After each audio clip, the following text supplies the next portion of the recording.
ಆಸೀನರಾಗಿರುವ ನನ್ನ ಅಣ್ಣ H M Revanna ಸಾಹೇಬ್ರವರೇ, ನನಗೆ ಭಾಳ ಇನ್ಸ್ಪಿರೇಷನ್ ಯಾವಾಗಲೂ.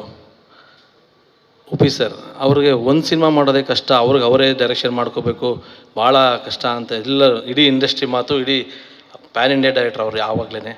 ಅಂಥ ಒಬ್ಬ ಬುದ್ಧಿವಂತ ನಿರ್ದೇಶಕ, ಹೃದಯವಂತ ನಿರ್ದೇಶಕ ನನ್ನ ಜೊತೆ ನಾನಿದ್ದೀನಿ ಅಂತ ನನಗೆ 3 ಚಿತ್ರಗಳನ್ನು ಕೊಟ್ಟು ಯಾವತ್ತಿಗೂ ನನ್ನ ಕೈ ಬಿಡದೆ ನನ್ನ ಜೊತೆ ಇದ್ದಾರೆ. ಉಪಿ ಸರ್ ಅವರು ಇದ್ದಾರೆ, ಅವ್ರಿಗೂ ಹೊಂದಿಸ್ತಾ ಇವತ್ತಿನ ಸಂದರ್ಭದಲ್ಲಿ ನಾನು ಮೊನ್ನೆ ಬಾಂಬೆಗೆ ಒಂದು ಬರ್ತ್ಡೇ ಇವೆಂಟ್ಗೆ ನನ್ನನ್ನು ಆಹ್ವಾನ ಕೊಟ್ಟಿದ್ದರು. ನನ್ನ ಕಬ್ಜಾ ಸಿನಿಮಾನ ಹಿಂದಿಗೆ ತೆಗೆದುಕೊಂಡಂತಹ ವಿತರಕರು, ಉದ್ಯಮಿಗಳು ಆದಂಥ ನಮ್ಮ ಆನಂದ್ ಪಂಡಿತ್ ಸರ್. ಅಲ್ಲಿ ಹೋದಾಗ ನಾನು ಒಂದು ವೇದಿಕೆಯಲ್ಲಿ ನೋಡಿದ್ದೇನು ಅಂದರೆ, ನನ್ನ ಜೀವನದಲ್ಲಿ ಕಾಡಿದ್ದು ನೋಡಿದ್ದು ಜೀವನದಲ್ಲಿ ಅಚೀವ್ಮೆಂಟ್ ಅಂದರೆ ಇದು ಅಂತ ಅನ್ನಿಸ್ತು. ಅಮಿತಾಬ್ ಬಚ್ಚನ್ ಸಾರಿಂದ ಹಿಡಿದು ಇಂಥವ್ರು ಇಲ್ಲ ಅಂದಿಲ್ಲ, ಶಾರುಖ್ ಖಾನ್, ಸಲ್ಮಾನ್ ಖಾನ್ ಅವರು, ಅಮೀರ್ ಖಾನ್ ಅವರು, ಎಲ್ಲ ಹೀರೋಗಳು ನಮ್ಮ ಆನಂದ್ ಪಂಡಿತ್ ಜಿ ಅವರ ಬರ್ಡೇಯಲ್ಲಿ ಆನಂದ್ ಪಂಡಿತ್ ಭಾಯ್ ಅಂತ ಬಂದು ಅದು ವೇದಿಕೆ ಎತ್ತದೆ ಮುಂದೆ ಕೂತು ನಮ್ಮ ಆನಂದ್ ಪಂಡಿತ್ ಸರ್ನ ವಿಶ್ ಮಾಡಿದ್ದು ನಾನು ನೋಡಿದ್ದೆ. ಅಂಥ ಒಬ್ಬ ಲೆಜೆಂಡರಿ ಆನಂದ್ ಪಂಡಿತ್ ಜಿ ಇವತ್ತು ನಮ್ಮ ಈ ಒಂದು ಬೆಂಗಳೂರಿನ ಈ ವೇದಿಕೆಗೆ ಬಂದು ನಮ್ಮ RC ಸ್ಟುಡಿಯೋಸ್ಗೆ ಆಶೀರ್ವಾದ ಮಾಡ್ತಿದ್ದಾರೆ. ಮತ್ತು ಚಂದ್ರು ನೀನು ಏನೇ ಮಾಡೋ ನಾನು ಇರ್ತೀನಿ ಅಂತ ನನಗೆ ಪ್ರೆಸೆಂಟರ್ ಆಗಿದ್ದಾರೆ. Sir thank you so much sir, ನಾನು ಯಾವಾಗೂ ಋಣಿಯಾಗಿರ್ತೀನಿ. ನೂರಾರು ಕೊಂಕುಗಳ ಮಧ್ಯೆ ಅವೆಲ್ಲ ನನ್ನ ಕೊಂಕು ತಲೆ ಕೆಡ್ಸ್ಕೊಳ್ಳೋದು, ನಾನು ಪಾಸಿಟಿವ್ ಉಪಿ ಸರ್ ಹೇಳ್ದಂಗೆ ಅವರ ಅಭಿಮಾನಿ, ನಾನು ಪಾಸಿಟಿವ್ ಆಗಿ ಹೋಗ್ತೀನಿ. ನನಗೆ ಕಿಚ್ಚ ಸುದೀಪ್ ಸರ್ ಅವರು ನನಗೆ ಪರಿಚಯ ಮಾಡಿಕೊಡ್ತಾರಲ್ಲ, ನಮ್ಮ ಅಲಂಕಾರ್ ಪಾಂಡ್ಯನ್ ಸರ್ನ, ಚಂದ್ರು ಜೆಂಟ್ಲ್ಮನ್ ನಮ್ಮ ಹುಡುಗ ಅಂತ, ಅವ್ರು ನನಗೆ ಸ್ನೇಹ ಆಗುತ್ತೆ. ಕಬ್ಜಾದಲ್ಲಿ ನಾನು ಬರಹಗಾರನಾಗಿ, ನಿರ್ಮಾಪಕನಾಗಿ, ನಿರ್ದೇಶಕನಾಗಿ ಅದು ಕಷ್ಟಪಟ್ಟೆ ಅನ್ನೋದಕ್ಕಿಂತ ಹೆಚ್ಚಿಗೆ ನಾನೇ ಇಷ್ಟಪಟ್ಟು ತೊಗೊಂಡಿದ್ದಲ್ವಾ, ಸೊ ಅದು ನನ್ನ ಕಬ್ಜಾ ಮಾಡ್ಕೊಂಡಿತ್ತು. ಎನಿವೇ ಅದು ನಾನೇ ನೋಡಿಕೊಂಡೆ. ಆವಾಗ ನನಗೆ ಅವ್ರು ನನ್ನ ಜೊತೆಗೆ ನಿಲ್ತಾರೆ, ಈ ಎಂಡ್ ಜರ್ನಿಗೆ ನಾನು ಇರ್ತೀನಿ ಅಂತ. ಪರಿಪೂರ್ಣವಾದ ಮೇಲೆ ಚಂದ್ರು ನೀನು ಜರ್ನಿ ಮಾಡಿದ್ರೆ ನಿನ್ನ ಜೊತೆ ಮಾಡಬೇಕು, 100 ಜನ 100 ಹೇಳಿ ಹೊಟ್ಟೆವರಿಯವ್ರು, ನಾನು ನಿನ್ನ ಜೊತೆ ಇರ್ತೀನಿ, ಯಾಕಂದ್ರೆ ಕರೆಕ್ಟಾಗಿ ನಾನು ನಡ್ಕೊಂಡಿದ್ದೀನಿ. ಸೊ ನಿನ್ನ RC ಸ್ಟುಡಿಯೋಸ್ಗೆ ನಾನು one of the share holder ಅಂತ ನನ್ನ ಕಂಪನಿಲಿ ನಮ್ಮ ಅಲಂಕಾರ್ ಪಾಂಡ್ಯನ್ ಸರ್ ಜಾಯ್ನ್ ಆಗಿದ್ದಾರೆ. ಇದರೆಲ್ಲದರ ಮಧ್ಯದಲ್ಲಿ ನನ್ನ ಅಣ್ಣ ಅವರು ಸ್ವಂತ ನನ್ನ ತಾಯಿ ಹೊಟ್ಟೆಯಲ್ಲಿ ಹುಟ್ಟಿಲ್ಲ, ಆದರೆ ನನ್ನ ಸ್ವಂತ ಅಣ್ಣ ರಾಮಚಂದ್ರ ಗೌಡರು. ನಾನು 3 ಸಿನಿಮಾಗಳು ಅವ್ರ ಜೊತೆ ಕೆಲಸ ಮಾಡಿದ್ದೀನಿ. ನನಗೆ ಮುಂದೆ ನಿರ್ಮಾಪಕರು ಅಂತ ಇರಲ್ಲ, ನಾನು ಇದ್ದೀನಿ ನೀನು ಮಾಡೋ, 2 ನೀನೇ ಇರಬೇಕು ಅಂತ ಯಾವಾಗಲೂ ನಿಂತ್ಕೊಳ್ತಾರೆ. ಇವತ್ತಿಗೂ RC ಸ್ಟುಡಿಯೋಸ್ಗೂ ಅವರೇ ಇನ್ಸ್ಪಿರೇಷನ್ ಅವರು.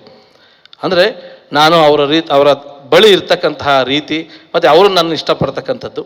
ಸೊ ಹೀಗೆ ನನಗೆ ಒಂದು 4 ಪಿಲ್ಲರ್ಗಳು, ಆನಂದ್ ಪಂಡಿತ್ ಜಿ, ನನ್ನ ಅಣ್ಣ ರೇವಣ್ಣ ಸಾಹೇಬರು ಆಲ್ವೇಸ್ ನನಗೆ ಲಕ್ಷ್ಮಣದಿಂದ ಹಿಡಿದು, ಅಣ್ಣ ನನಗೆ ಬೇಕು ಅಂದರೆ ಬೈದ್ಕೊಂಡಾದರೂ ನಾನು ಹೋಗಿ ನನ್ನ ಅಣ್ಣನ ಥರ ಹೋಗಿ ಇಸ್ಕೊಂಬರ್ತೀನಿ, ಎಲ್ಲದಕ್ಕೂ ನಿಂತಿದ್ದಾರೆ ನನಗೆ ಅಣ್ಣ. ಅದಾದಮೇಲೆ ನಮ್ಮ ಮಂಜುನಾಥ್ ಹೆಗಡೆ ಸಾಹೇಬರು, ಅವ್ರ ಬಗ್ಗೆ ನಿಮ್ಗೊಂದು ಚಿಕ್ಕ ಪರಿಚಯ.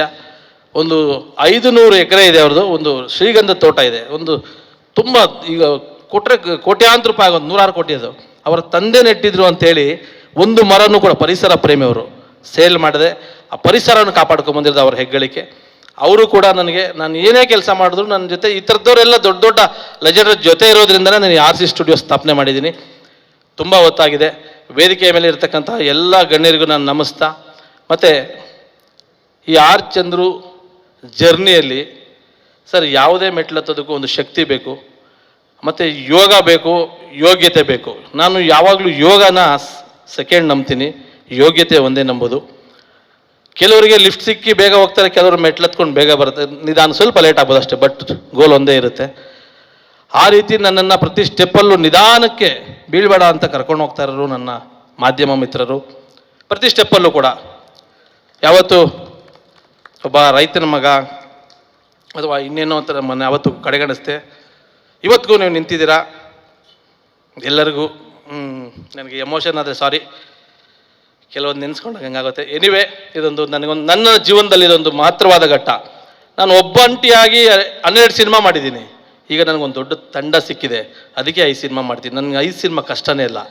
ನಿಮ್ಮ ಆಶೀರ್ವಾದ ಇದ್ದರೆ 50 ಸಿನಿಮಾ ಮಾಡ್ತೀನಿ. ಯಾಕೆ ಅಂತಂದರೆ ನನ್ನ ಟೀಮ್ ಹಂಗಿದೆ, ನಾನು ಅಷ್ಟು ಥರ ಉಳಿಸ್ಕೊಂಡಿದ್ದೀನಿ. ಅವರೆಲ್ಲ ನಾವು ಮಾತಾಡೋಕ್ಕೂ ಆಗಲ್ಲ. ಆನಂದ್ ಪಂಡಿತ್ ಜಿ ಅವ್ರ ಅಪಾಯಿಂಟ್ಮೆಂಟು ಸಿಗಲ್ಲ. ಅವ್ರು ಒಂದಿನ ಓದೆ, ಅವ್ರಿಗೆ ಒಂದೊಂದು ನಿಮಿಷನೂ ಅಪಾಯಿಂಟ್ಮೆಂಟ್ ಇದು. Because of you I am giving your appointment. ನನ್ನ ಬೇರೆ ಮೀಟಿಂಗ್ ಇತ್ತು ಅಂದರು. ಸೊ ಇವರೆಲ್ಲರ ಆಶೀರ್ವಾದ ಇದೆ, ನಿಮ್ಮ ಸಪೋರ್ಟ್ ಇದೆ. ಒಂದು ಕನ್ಕ್ಲೂಷನ್ ಕೊಡಬೇಕು ಈ ಸಂದರ್ಭದಲ್ಲಿ. ಒಂದು ಮಾತನ್ನು ಸಾರಿ, ಒಂದು ಚಲನಚಿತ್ರ ವಾಣಿಜ್ಯ ಮಂಡಳಿ ಇವತ್ತು ನಮ್ಮೆಲ್ಲರ ಹಿರಿಯರು, ನಿರ್ದೇಶಕರು, ನಿರ್ಮಾಪಕರು, ಎಲ್ಲದಕ್ಕೂ ಒಂದು ಹಿರಿಯರಾಗಿರ್ತಕ್ಕಂತಹ ನಮ್ಮ ಕನ್ನಡ ಚಿತ್ರರಂಗದ ಎನ್ ಸುರೇಶ್ ಸರ್ ಅವರು ವಾಣಿಜ್ಯ ಮಂಡಳಿ ಅಧ್ಯಕ್ಷರು. ಅವರು ಕೂಡ ಯಾವಾಗಲೂ ಅಷ್ಟೇ ಒಂದು ಪಾಸಿಟಿವ್ ಪರ್ಸನ್. ಅವ್ರ ಅಧ್ಯಕ್ಷರಾಗುವಾಗಲೇ ಅಣ್ಣ ನೀವು ನಿಂತ್ಕೊಳ್ಳಿ, ನೀವು ಯಾವಾಗಲೂ ಚಿಂತನೆ ಮಾಡ್ತೀರಾ, ನೀವು ಒಂದು ಒಳ್ಳೆ ಕಡೆಗೆ ಚಿಂತನೆ ಮಾಡ್ತೀರಾ ಅಂತ ನಾವು ಅವರು ಫೋನ್ ಮಾಡಿ ಚಂದ್ರು ನೀವೆಲ್ಲ ಇರಬೇಕು ಅಂತ ಆವಾಗಲೇ ಹೇಳಿದ್ದೆ. ಆ ಥರದ ವ್ಯಕ್ತಿಗಳು ಬೇಕು. ಅವರು ಕೂಡ ಅಣ್ಣ ಹಿಂಗೆ ಬರಬೇಕು ಅಂದರೆ ಬಂದಿದ್ದಾರೆ. ಅಣ್ಣ ಥ್ಯಾಂಕ್ ಯು. ಈ ಒಂದು ಸ್ಪಷ್ಟನೆ ಕೊಡುವಂಥ ಟೈಮ್ ಅಲ್ಲ, ಆದರೂ ಕೂಡ ನಾನು 5 ಸಿನಿಮಾ ಮೂರ್ತುಗಳು ಎಲ್ಲ ಕಥೆಗಳು ಈ 10 ತಿಂಗಳು ನಾನು ಸುಮ್ಮನೆ ಕೂತಿರ್ಲಿಲ್ಲ. ಮಾಡಿದ್ರೆ ಬೇರೆ ಥರ ಮಾಡಬೇಕು. ಕೈ ಹಾಕಿದ್ರೆ ಲೈಟ್ ಕಂಬಕ್ಕೆ ಹೊಡಿಬಾರ್ದು, ಕಲ್ಲು ಹೊಡೆದ್ರೆ ಚಂದ್ರಲೋಕಕ್ಕೆ ಕೈ ಹೊಡಿಬೇಕು ಅನ್ನೋ, ಕಲ್ಲು ಹೊಡಿಬೇಕು ಅನ್ನೋದು ನಾನು. ಅಂದರೆ ಹಾರ್ಡ್ ವರ್ಕ್ ಮಾಡಬೇಕು. ಚಂದ್ರಲೋಕ ಕಡಿಯೋಕ್ಕೆ ಎಲ್ಲ ಆಗುತ್ತೆ, ಹಾರ್ಡ್ ವರ್ಕ್ ಮಾಡಬೇಕು. ಇವತ್ತು ಇಂಡಿಯಾ ಚಂದ್ರನ ಮೇಲೆ ನಾವು ಲ್ಯಾಂಡ್ ಮಾಡಿದ್ವಿ ರೋವರ್ನ. ನಾನು ಅದೇ ರೀತಿ ಪ್ರಯತ್ನ ಪಟ್ಟೆ. ಕನ್ನಡದಲ್ಲಿ ಒಬ್ಬರು ಪ್ರಯತ್ನ ಪಟ್ಟರು, ಯಾರು ಅಮೆರಿಕಾದವ್ರು ಪ್ರಯತ್ನ ಪಟ್ಟರು ಒಂದು ಇಂಡಿಯನ್ಸ್ ಪ್ರಯತ್ನ ಪಡಬಾರ್ದ? ನಾನೂ ಪ್ರಯತ್ನ ಪಟ್ಟೆ ನನ್ನದೇ ಹಣದಿಂದ. ಲ್ಯಾಂಡಿಂಗ್ ವೇಳೆ ಚಿಕ್ಕ ಕ್ರ್ಯಾಶ್ ಆಗಿದೆ ಅಷ್ಟೇ, not a failure, crash, but that is a route. Chandrayaan through success ಆಯ್ತಲ್ಲ, that is called RC studios. 5 cinema ಬರುತ್ತೆ. ಸಿನಿಮಾಗಳು ಬಂದಂಗೆಲ್ಲ ಸುರೇಶ್ ಅಣ್ಣ ಹೇಳ್ದಂಗೆ ಇಂಡಸ್ಟ್ರಿಗೆ ಒಳ್ಳೇದ್ರಿ, ನಮಗಲ್ಲ. ನಾನು ಗೌಡ್ರ ಜೊತೆ ಸೇರಿಬಿಟ್ಟು ಗೌಡ್ರೆ ನಾನು ರಿಯಲ್ ಎಸ್ಟೇಟ್ ಬರ್ತೀನಿ 100 ಎಕರೆ ಲೇಔಟ್ ಮಾಡೋದು ಅನ್ಬೋದು. ಅದಲ್ಲ, ದೇವ್ರು ನಮ್ಮ ತಂದೆ ಇಲ್ಲಿ ಹಾಕಿದ್ದಾರೆ, ನೀನು ಇಲ್ಲಿ ಇರು ಅಂತ. ಒಂದು ಸಿನಿಮಾ ಮಾಡಿದ್ರೆ ಅದು 1 ಕೋಟಿದಾಗಲಿ 100 ಕೋಟಿದಾಗಲಿ ಅದು ಇಂಡಸ್ಟ್ರಿಯವ್ರು ಎಲ್ಲರೂ ಊಟ ಮಾಡ್ತಾರೆ, ಎಲ್ಲರೂ. ಸೊ ಹಾಗಾಗಿ ನಾವು ಇಂಡಸ್ಟ್ರಿನ ಗೌರವಿಸೋಣ. ನಾನು ಈ ಒಂದು ಸಂದರ್ಭದಲ್ಲಿ ನಮ್ಮ ಅಣ್ಣ ಯಾರಿಗೋ ಮೊನ್ನೆ ಒಂದು ಚಿಕ್ಕ ಫೋನ್ ಮಾಡಿದ್ರು, ಅವ್ರ ಹೆಸರನ್ನ ಹೇಳಲ್ಲ. ಅಣ್ಣ ನನಗೆ ಯಾವಾಗಲೂ ನಾನು ಒಳ್ಳೇದೇ ಮಾಡಿದ್ರು ನಮ್ಮ ರೇವಣ್ ಸಾಹೇಬರು ನನ್ನನ್ನು ಕರೆದು ಅಪ್ರಿಷಿಯೇಟ್ ಮಾಡ್ತಾರೆ. ತಪ್ಪು ನಡೆದವು ಏನೋ ಹಿಂಗಂತ ಇದ್ದಾರೆ, ಏನೋ ಇದು ಅಂತಾರೆ. ನಮ್ಮ ಯಾವುದೋ ಒಂದು ಕಾರಣಕ್ಕೆ ಯಾರಿಗೋ ಒಂದು ಫೋನ್ ಹಾಕ್ತಾರೆ, ಅಣ್ಣ ಎಲ್ಲ ಅಣ್ಣ ಹಿಂಗೆ ಮಾಡಿಬಿಟ್ಟೋಣ ಅಣ್ಣ ಅಂತ. ಯಾರೋ ದೊಡ್ಡ ಒಬ್ಬ ನಿರ್ಮಾಪಕರು, ನಾನು ಈ ಸಂದರ್ಭದಲ್ಲಿ ಹೇಳಕ್ಕೆ ಇಷ್ಟಪಡಲ್ಲ, ಶಾಕ್ ಆಗ್ಬಿಡುತ್ತೆ ನನಗೆ. ಹೌದಾ ಚಂದ್ರು ಆ ರೀತಿಯಿಂದ ಅಫೆನ್ಸ್ ಮಾಡ್ಬಿಟ್ಟವನ? ಅಂದರೆ ನಾನು ಇಂಡಸ್ಟ್ರಿಗೆ 100 ಕೋಟಿ ಹಾಕಿದ್ದು ತಪ್ಪ, ನಾನು ಇವರೆಲ್ಲರಿಗೂ ಇಷ್ಟು ಜನ ಕೆಲಸ ಕೊಡ್ಸಿದ್ದು ತಪ್ಪ, ನಾನು ಇವೆಲ್ಲ ಕಾಡ್ತು. ಅದಲ್ಲ ಸರ್, ಕೆಲಸ ಮಾಡಿ. ಯಾಕಂದರೆ ನಾನು ಯಾರನ್ನೂ ಹರ್ಟ್ ಮಾಡಲ್ಲ, ಪಾಸಿಟಿವ್ ಆಗಿ ನುಗ್ಗೋ, ನಾನು ಪಾಸಿಟಿವ್ ಆಗಿ ಕೆಲಸ ಮಾಡೋ. ನಾನು ಎಲ್ಲರೂ ನಾವು ಇಂಡಸ್ಟ್ರಿ ಸರ್ ಎಲ್ಲಿದೆ ಗೊತ್ತಾ? ಒಳ್ಳೊಳ್ಳೆ ಸಿನಿಮಾ ಮಾಡಿದ್ರೆ ನಾವು ಕೆಳಗೆ ಬೀಳ್ತಿದ್ದೀವಿ. ಒಳ್ಳೊಳ್ಳೆ ಸಿನಿಮಾ ಮಾಡೋಣ, ಮಾಡಿ ಸಿನಿಮಾ ಎಲ್ಲ ಒಳ್ಳೆ ದೊಡ್ಡ ಹಿಟ್ ಆಗಲ್ಲ. ಪ್ರಭಾಸ್ ಅವ್ರದ್ದು ಫ್ಲಾಪ್ ಆಗುತ್ತೆ, ರಜನಿ ಸರ್ದು ಫ್ಲಾಪ್ ಆಗುತ್ತೆ, ಎಲ್ಲ ಸಿನಿಮಾ ಫ್ಲಾಪ್ ಆಗುತ್ತೆ. ನಮ್ಮದು ಕೂಡ ಒಂದು ಸಣ್ಣ ಕ್ರ್ಯಾಶ್ ಆಗಿರ್ಬೋದು. ಸರ್ಕಾರಕ್ಕೆ ನೀವು ನಂಬಬೇಕು, ಓಪನ್ ಆಗಿ ಹೇಳ್ತಾ ಇದ್ದೀನಿ, 20 ಕೋಟಿ ನಾನು ಟ್ಯಾಕ್ಸ್ ಕಟ್ಟಿದ್ದೀನಿ ಬಿಕಾಸ್ ಕಬ್ಜಾಯಿಂದ. ಓಪನ್ ಆಗಿ ಹೇಳ್ತಾ ಇದ್ದೀನಿ, ಯಾರಾದರೂ ಹೇಳ್ತಾರಾ? 20 ಕೋಟಿ ಟ್ಯಾಕ್ಸ್ ಕಟ್ಟಿದ್ದೀನಿ. ಎಷ್ಟು ಜನ ಊಟ ಮಾಡಿರ್ತಾರೆ? ಎಷ್ಟು ಜನ ಇಂಡಸ್ಟ್ರಿ ಬದುಕ್ತೀವಿ ನಾವು? ಸೊ ಇದನ್ನೆಲ್ಲ ಮನಗಾಣಬೇಕು. ಬಾಯಿಗಿದೆ ಅಂತೇಳಿ ಮಾತಾಡಿದ್ರೆ 5 ಸಿನಿಮಾ RC ಸ್ಟುಡಿಯೋ ಆಗಲ್ಲ. ಅದರಿಂದ ನಾನೊಬ್ಬ ಇಲ್ಲ, ಒಂದು ಟೀಮ್ ಇದೆ, ಒಂದು ಶಕ್ತಿ ಇದೆ, ಎಲ್ಲರೂ ಸೇರಬೇಕು, ಎಲ್ರಿಗೂ ಇರುತ್ತೆ ಇದು. ಇದನ್ನು ನಾನು ಯಾರನ್ನೂ ಡಿಗ್ರೇಡ್ ಮಾಡೋಕ್ಕೆ ಮಾತಾಡಲ್ಲ ಅಥವಾ ಇನ್ನೇನು ಮಾಡಲ್ಲ. ಒಂದು ಪಾಸಿಟಿವಿಟಿ ಇರೋಣ. ಇಂಡಸ್ಟ್ರಿನ ಇವತ್ತು ಉಳಿಸ್ಕೊಳ್ಬೇಕಾಗಿರ್ತಕ್ಕಂಥ ಅನಿವಾರ್ಯತೆ ಇದೆ. ಚಂದ್ರು ಇಂದನೋ, ಇನ್ನೊಬ್ಬ ಡೈರೆಕ್ಟರಿಂದನೋ, ಇನ್ನೊಬ್ಬ ಪ್ರೊಡ್ಯೂಸರಿಂದನೋ ಏನೇನೋ ಆಗ್ತಿಲ್ಲ. ಸಬ್ಸ್ಕ್ರೈಬ್ ಇಲ್ಲ, ಕನ್ನಡ ಸಿನಿಮಾಗಳು ನೋಡ್ತಿಲ್ಲ, ತಪ್ಪು ನಮ್ಮದು. ಕನ್ನಡ ಸಿನಿಮಾಗಳು ನೋಡೋ ರೀತಿ ನಾವು ಮಾಡಬೇಕು ಅಂದರೆ ಒಳ್ಳೆ ಸಿನಿಮಾ ಮಾಡಬೇಕು, ಕನ್ನಡಿಗರು ಕನ್ನಡ ಸಿನಿಮಾಗಳನ್ನ ನೋಡಬೇಕು. ಅದು ಯಾರಿಂದ ಸಾಧ್ಯ? ಮಾಡೋಣ, ಇದೇ ಸಿನಿಮಾ ಮಾಡೋಣ, ಎಲ್ಲರಿಗೂ ತಾಕತ್ತಿದೆ. ಒಳ್ಳೊಳ್ಳೆ ಡೈರೆಕ್ಟರ್ ಚಾನ್ಸಸ್ ಇಲ್ಲ, ಕಣ್ಮುಂದೆ ನೋಡ್ತಿದ್ದೀನಿ. ನನ್ನ ಕತೆ ಹೇಳಕ್ಕೆ ಬರ್ತಾರೆ, 2 ದಿನ ಅಲಿಸ್ತಾರೆ, ಕತೆ ಪ್ರೊಡ್ಯೂಸರ್ ಕೊಡಲ್ಲ. ಅದಲ್ಲ ಸರ್, ಒಳ್ಳೊಳ್ಳೆ ಪ್ರೊಡ್ಯೂಸರ್ಗಳು ನಾವು ನಿಂತ್ಕೊಂಡು ಒಳ್ಳೊಳ್ಳೆ ಪ್ರತಿಭೆಗಳು ಕೊಟ್ಟು ಒಳ್ಳೊಳ್ಳೆ ಸಿನಿಮಾಗಳನ್ನ ಮಾಡಿದಾಗ ಕನ್ನಡ ಸಿನಿಮಾ ಕಡೆ ನೋಡ್ತಾರೆ. ಯಾರ್ಯಾರು ಏನೇನೋ ಹೇಳ್ತಿದ್ರು. ನೀವತ್ತು ಮುಂಬೈಗೆ ಹೋದ್ರೆ ಏನು ಗೊತ್ತಾ ಸರ್? ಕಬ್ಜಾ, ಕಾಂತಾರ, KGF 3 ಇರೋದು. ಮಾತಾಡಕ್ಕಿರೋದು 3 ಸಿನಿಮಾ ಸರ್, ದಯವಿಟ್ಟು ಬೇಜಾರು ಮಾಡ್ಕೋಬೇಡಿ. ಸತ್ಯ ಇದು, ಬೇಕಾದ್ರೆ ನಿಮ್ಗೆ ಗೊತ್ತಿರೋ ಮಾತಾಡ್ಕೊಳ್ಳಿ. ಕಬ್ಜಾ, ಕಾಂತಾರ, KGF ಅಂತಾರೆ. ಅಂದರೆ ನಾನು ಎಲ್ಲ ಸಿನಿಮಾನು ಮಾಡಿದ್ದಾರೆ, ಎಲ್ರದೂ ಕಾಟೇರ ಚೆನ್ನಾಗಿ ಹೋಗ್ತಿದೆ. ಹಿಂಗೆ ಎಲ್ಲರೂ ಬೆಳೆಸ್ಕೋಬೇಕು ನಾವು. ನಮ್ಮ ವಿಕ್ರಾಂತ್ ರೋಣ, ಮಂಜಣ್ಣ, ವಿಕ್ರಾಂತ್ ರೋಣ ಮತ್ತೆ ಈ 4 ಸಿನಿಮಾಗಳು ಬಂದಿದ್ರಿಂದನೇ ನಮ್ಮ ಮುಂದೆ ಎಲ್ಲರೂ ಮಾತಾಡಂಗಾಗಿತ್ತು. ನಾವು ಕೂಡ ಸಾಕು ಒಂದು ಲೈಟ್ ಕಂಬಕ್ಕೆ ಒಂದು ಕಲ್ಲು ಹೊಡ್ಕೊಂಡು ಅನ್ನೋದು ಆಗ್ತಿರ್ಲಿಲ್ಲ ಸರ್. ಸಕ್ಸಸ್ಸು ಫೇಲ್ಯೂರು ಆಮೇಲೆ. ಪ್ರಯತ್ನ ಮಾಡೋಣ, ಎಲ್ಲರೂ ಪ್ರಯತ್ನ ಮಾಡೋಣ. ನಾವೆಲ್ಲರೂ ಒಂದೇ ಮನೆಯವರು. ಒಳ್ಳೊಳ್ಳೆ ಸಿನಿಮಾಗಳು ಮಾಡೋಣ, ಇಲ್ಲೇ ಇರೋಣ, ಪಾಸಿಟಿವ್ ಆಗಿರೋಣ, ಒಳ್ಳೆ ಸಿನಿಮಾ ಮಾಡ್ತಾ ಕನ್ನಡ ಇಂಡಸ್ಟ್ರಿನ ಇನ್ನೊಂದು ಲೆವೆಲ್ಗೆ ತೊಗೊಂಡೋಗೋಣ. ಫಾರ್ ಎ ಕೈಂಡ್ ಇನ್ಫಾರ್ಮೇಷನ್, ನಾವು ಯಾರು ಅಮೆಝಾನು, OTT ಇನ್ನೊಂದು ಮತ್ತೊಂದು ಯಾರಿಂದ ಯಾರೂ ಆಗಲ್ಲ ಸರ್. ಅವರು ಬುದ್ಧಿವಂತರು, ಮಲ್ಟಿನ್ಯಾಷನಲ್ ಕಂಪನಿಗಳೆಲ್ಲರೂ. 16 ಜನ ಕತೆ ಕೇಳಿದ್ರು ಕಬ್ಜಾನ, ಗೊತ್ತಾ ಸರ್? ಅವ್ರಿಗೆ ಜಡ್ಜ್ಮೆಂಟ್ ಇರಲಿಲ್ವಾ? 4 ಅವರ್ ರಫ್ ಫುಟೇಜ್ ನೋಡಿದ್ರು ಸರ್ ಎಲ್ಲರೂ ಸರ್, ಅವ್ರ ಜಡ್ಜ್ಮೆಂಟ್ ಇರಲಿಲ್ವಾ? ದೇವರು ಕೊಡೋನು ಸರ್. ಎಲ್ಲರೂ ಸಿನಿಮಾನ ಸಕ್ಸಸ್ ಮಾಡಬೇಕು ಅಂತಲೇ ಮಾಡ್ತಾರೆ, ಫೇಲ್ಯೂರ್ ಆಗಬೇಕು ಅಂತ ಯಾರೂ ಮಾಡಲ್ಲ. ಕೆಲವರು ಯೋಗ ಅರ್ಜೆಂಟಾಗಿ ಹೇಳಿದ್ನಲ್ಲಿ ಲಿಫ್ಟಲ್ಲಿ ಹೋಗೋರು, ಕೆಲವ್ರಿಗೆ ಆಗುತ್ತೆ, ವಾತಾವರಣ ಸಿಚುವೇಶನ್ನು ಬಂದಿರೋ ಸಿನಿಮಾ ಆಗುತ್ತೆ.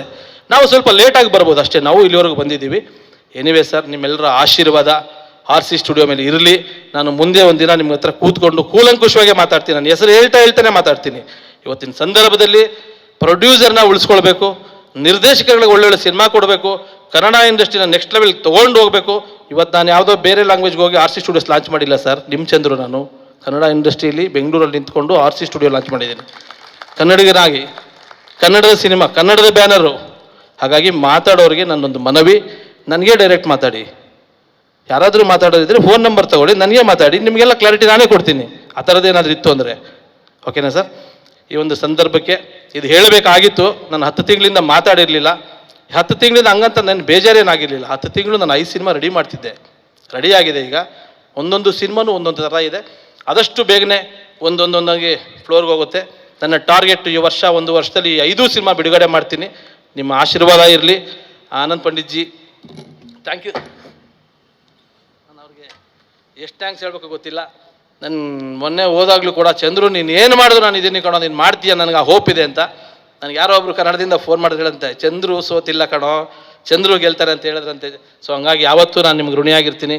ಉಪ್ಪಿ ಸರ್ ನನಗೆ ಯಾವತ್ತೂ, ನನಗೆ ಅವ್ರು ಹೇಳಿದ್ರಲ್ಲ ಇಲ್ಲಿ ಶ್ರೀಮಂತಿಕೆ ಇರಬೇಕು, ಇಲ್ಲಿ ಅಲ್ಲ ಅಂತ ಹೇಳಿದ್ರಲ್ಲ, ಸತ್ಯ. ನಾನು ಉಪ್ಪಿ ಸರ್ನ ಫಾಲೋ ಮಾಡ್ತಾ ಬಂದನು. Thank you Uppi sir. Anand, ನಮ್ಮ ಅಲಂಕಾರ್ ಪಾಂಡ್ಯನ್ ಸರ್, ರೇವಣ್ಣ ಸಾಹೇಬರು, NM ಸುರೇಶ್ ಸರ್, ಕೃಷ್ಣ ಅವರು, ನಮ್ಮ ಗುರುಗಳು ಮಂಜುನಾಥ್ ಹೆಗಡೆ ಅವರು, ಜಾಕ್ ಮಂಜಣ್ಣ, ನನ್ನ ಅಣ್ಣ ರಾಮಚಂದ್ರಗೌಡರು, ಎಲ್ಲ ನೀವುಗಳು, ಮಾಧ್ಯಮದ ಎಲ್ಲ ಸ್ನೇಹಿತರುಗಳು ಕೂಡ ಇವತ್ತು ಚಂದ್ರನ ಬೆಳಕು ಬಿಟ್ಟಿಲ್ಲ ಸರ್. ನನಗೆ ಗೊತ್ತು, ಬೇರೆ ಏರೇ ಆಗಿದ್ರು ಏನೇನೋ ಆಗಿರೋದು, ನನ್ನನ್ನು ಬೇರೆ ಏನೂ ಅಲ್ಲ, ಒಂದು ಒಳ್ಳೆ ಸಿನಿಮಾ ಪ್ರೇಮಿ, ಸಿನಿಮಾ ರೈತ ಅಂತ ನೀವು ನನ್ನನ್ನು ಇವತ್ತು ಬೀಳಕ್ಕೆ ಬಿಟ್ಟಿಲ್ಲ ಸರ್. ನಿಮಗೆ ಯಾವಾಗಲೂ ನಾನು ಚಿರಋಣಿಯಾಗಿರ್ತೀನಿ. ನಿಮ್ಮೆಲ್ಲರ ಆಶೀರ್ವಾದ RC ಸ್ಟುಡಿಯೋ ಮೇಲೆ ಇರಲಿ. RC ಸ್ಟುಡಿಯೋ ಚಂದ್ರು ಒಬ್ಬಂದಲ್ಲ ಸರ್, ಇದು RC ಸ್ಟುಡಿಯೋ ಈಗ ಒಂದು ಕಂಪನಿ ಸರ್. ಮುಂಚೆ ನಾನು ಸೋಲೋ ಇದ್ದೆ, ಈಗ ಒಂದು ಕಂಪನಿ ಆಗಿದೆ, ಅದೊಂದು ಸಂಸ್ಥೆ ಆಗಿದೆ. ಆ ಸಂಸ್ಥೆ ಮೇಲೆ ನಿಮ್ಮೆಲ್ಲರ ಆಶೀರ್ವಾದ ಇರಲಿ ಅಂತ ಕೇಳ್ತಾ ನನ್ನ ಮಾತನ್ನು ಮುಗಿಸ್ತೀನಿ. ನಿಮ್ಮ ಆಶೀರ್ವಾದ ನಿರಂತರವಾಗಿರಲಿ sir. Thank you sir, thank you.